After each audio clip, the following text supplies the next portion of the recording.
দেখো বন্ধুরা, এটা ওপরের ডেকোরেশন। এখানে আমি চুনরি কাপড় দিয়ে ডেকোরেশন করেছি, যেরকম ইস্কন মন্দিরে থাকে।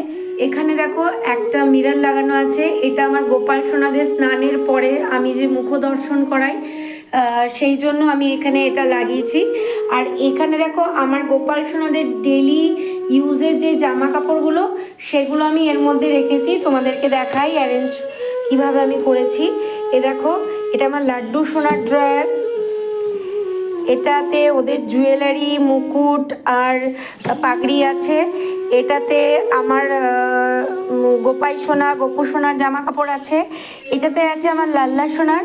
তো এভাবেই আমি এটার মধ্যে অ্যারেঞ্জ করে রেখেছি। আমি ঘরের চারিদিকে দিয়েছি আলপনা ফেব্রিক দিয়ে। আর এখানেও মাঝখানে আলপনাটা একটু ছোট হয়ে গেছে, ভীষণ তাড়াহুড়োতে এই কাজগুলো আমি করেছি। আর এটা দেখো আমার গোপাল সোনাদের খাট, নতুন খাট যেটা আমি বানিয়েছি।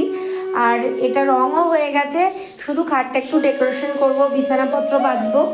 এই দেখো, এই ওয়ালটা আমি এইভাবে সাজিয়েছি যাতে আমি গোপাল সোনাদের নিয়ে একটা দুটো তোমাদের সাথে সুন্দর সুন্দর ভিডিও বানাতে পারি।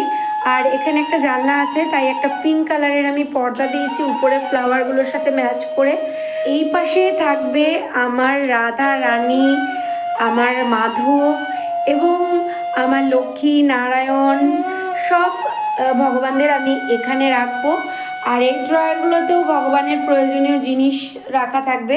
এই দেখো, আরেকটা ওয়াল আমি ডেকোরেশন করেছি, তোমরা দেখতেই পাচ্ছ। এই যে স্টিকারটা, আমি এটা অনলাইনে কিনেছি এবং নিজেরাই লাগিয়েছি।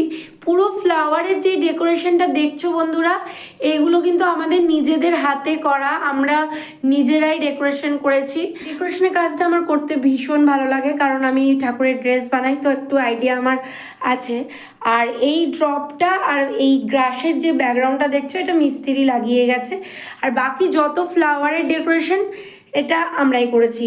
তো যেহেতু হোলি, তাই ভগবানের জন্য হোয়াইট কালারের আমি ডেকোরেশন দিয়েছি। তো তোমাদের কাছে আমি অবশ্যই জানতে চাইবো যে আমার গোপাল সোনাদের এই রুম ডেকোরেশনটা তোমাদের কেমন লাগলো। আমি প্রত্যেকটা ব্যাকগ্রাউন্ডে গিয়ে তোমাদের দেখাচ্ছি যে কেমন দেখতে লাগবে পেছন থেকে। দেখো, এই একটা ব্যাকগ্রাউন্ড। আমার তো রুমটা, সত্যি কথা বলতে রুমটা আমার ভীষণ পছন্দ হয়েছে, কারণ আমি যেহেতু নিজের হাতে সাজিয়েছি সেই জন্য।